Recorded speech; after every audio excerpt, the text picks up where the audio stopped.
Quelles sont les 10 choses importantes à connaître lorsqu'on veut envoyer un roman en maison d'édition? Alors en ce moment, je suis en train d'écrire une romance que je compte envoyer chez un éditeur et je me suis dit que c'était l'occasion de vous parler des choses importantes à savoir lorsqu'on est auteur et qu'on veut travailler avec un éditeur. La première chose à savoir, c'est que vous allez devoir accepter de changer votre texte. Donc une fois que l'éditeur il aura lu le roman, qu'il sera intéressé, que vous aurez signé le contrat, vous allez passer à la phase de réécriture en quelque sorte. L'éditeur va relire le texte en faisant des commentaires cette fois-ci et vous allez devoir les prendre en compte. Des fois, ça s'ajuste des petits commentaires pour changer certains passages et des fois, il va demander la réécriture complète de certains chapitres, peut-être même la suppression ou le fait d'ajouter d'autres passages. La deuxième chose à savoir concerne la couverture. Non, vous n'allez pas pouvoir choisir la couverture de votre roman. C'est la maison d'édition qui aura le dernier mot sur ça. Après, je vous rassure, souvent, il demande quand même l'avis de l'auteur. Troisième point, l'éditeur va choisir au final le titre du roman. Donc c'est-à-dire que vous avez un titre et si lui il estime que c'est un titre qui est peu vendeur,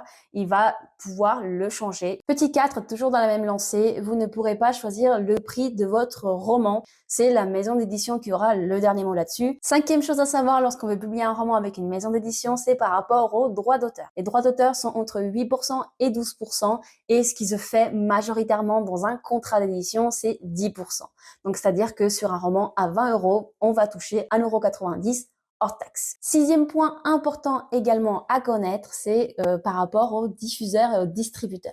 Si vous voulez être en rayon à la Fnac, Cultura, etc., vous allez devoir choisir une maison d'édition qui a déjà un distributeur et un diffuseur. Septième point important à connaître, c'est que vous allez devoir faire pas mal de communication. Dans un monde idéal, la maison d'édition se chargerait exclusivement de ça, mais voilà, le monde du livre est de plus en plus concurrentiel et du coup, vous allez devoir vous démarquer. Donc, vous allez devoir quand même vous investir dans la communication du roman. Huitième point important, c'est concernant les salons. Toutes les maisons d'édition ne vous en proposeront pas et donc, ça sera à vous de chercher si vous voulez aller promouvoir votre roman directement au salon, etc. Du coup, de chercher les salons et de faire les démarches. Neuvième point, on va parler des SP, donc les services presse qui vont être envoyés aux influenceurs. Ça ne sera pas vous qui ferez une liste de chroniqueurs à qui vous voulez envoyer le roman. C'est la maison d'édition qui s'occupe de ça. Après, si vous avez quelques noms de chroniqueurs que vous voulez inclure dans cette liste, vous pouvez très bien leur proposer. Dixième point, et pour moi le plus important de tous, c'est le contrat.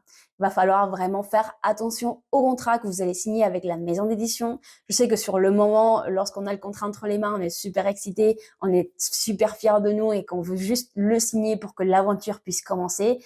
Mais voilà, il faut pas hésiter à prendre son temps, à lire le contrat et surtout à le négocier s'il y a des choses qui ne vous conviennent pas.